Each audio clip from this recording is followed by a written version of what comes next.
And of course, someone can come up with a certain moral standard and follow that. And I hate this idea some people have that moral people may not laugh. Yes, I must tread. I must tread the straight and narrow, and do what is right. No, it's okay. It's okay to have fun. It's okay to also laugh. It's okay to be silly here and there. It's okay to, that's all well and good, so long as you don't do something crazy, which overall has such consequences as to make it not worth it. Like, in my humble opinion, getting drunk, or on drugs, or cheating, or all those things. It's just you're losing more than you gain. Talking about morality here, it's as if you say, when you dismiss the notion of Santa Claus, do we dismiss the notion of generosity? Well, I'm sure some people do, or could, or whatever. But you certainly don't have to. Generosity makes sense. It still makes sense of being kind to others. And,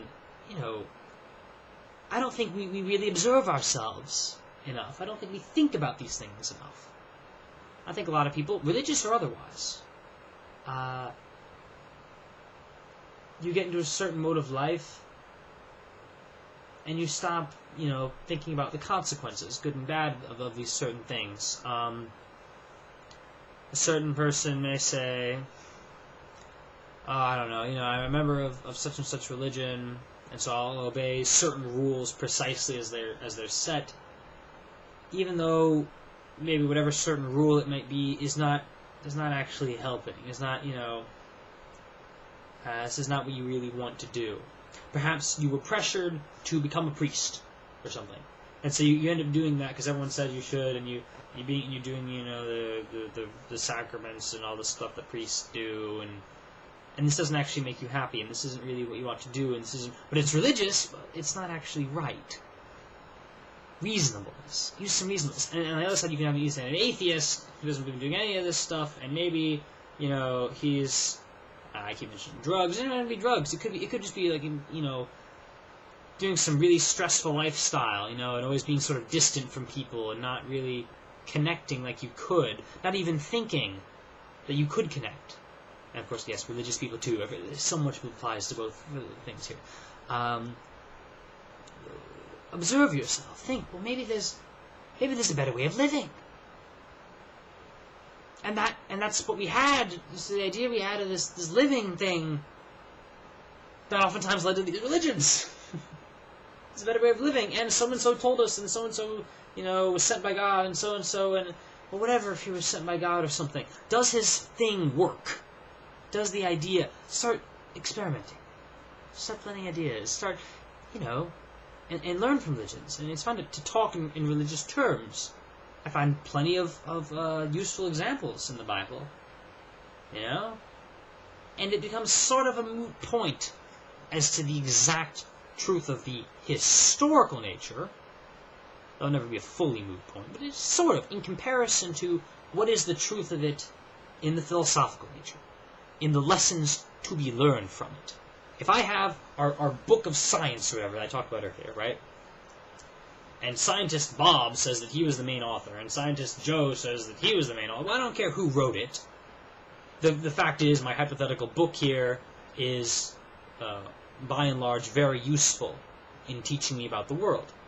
Well, science teaches about physical things and this little, screw going up and down here. But there's something else to be said about truly living, about for good or for evil, if for even scientists believe in that, right? Whatever their religious beliefs, scientists believe that learning more about the universe is good. That's why they do their thing. Let's learn more. We think this is good somehow. And it would be evil to go the opposite way and just unlearn and go back into the Dark Ages and go back into... You see what I'm saying? My concept of God is rather ethereal, or is it ethereal? I forgot. But oh, so powerful. So constant. It's like air, to speak metaphorically. I can't see this air, but I'm breathing something. I don't know exactly what this God person is, but I know there are certain things which lead to good. but I can feel it, and I experience it, and I see other people experience it, and I understand the implications of certain things, and it multiplies, and there are other things which lead to evil, and I term that as, the devil or Satan, and you say, and I reference that once in a while, the devil would have me do this, and okay, so there's that, and these are part of my experience. And they exist, however which way they exist, however religion would be, we just had Easter, and I went to church and everything, and we commemorated the resurrection of Jesus Christ. I'm still a Christian, but I have these really, I'll adopt the Gandhi position. Yes, I'm a Christian. I'm also a Buddhist and a Muslim and a Jew and a Hindu and my own personal thing, I like Christianity more than anything else. Perhaps in part because I was raised that way, because I can interact with people on that level, and because all these little things. And in part because I just actually like the philosophy of it better. I can give you little critiques of the Buddhist philosophy is slightly different than what I believe in, and the Hindu is slightly different, and the Christianity, love thy neighbor as thyself, and these things ring most true to me. But perhaps I'm wrong in that, because I want to be reasonable. Because we ought to be on a journey of understanding this God person. And so long as life exists, so long as there is some sort of good and some sort of evil, and by the parable of the snakes, these things must be true. They must exist in some form. So long as all of that is around, then surely it's the only thing that makes sense is to try and figure it out. So let's start thinking about it. Thanks for watching. See you there.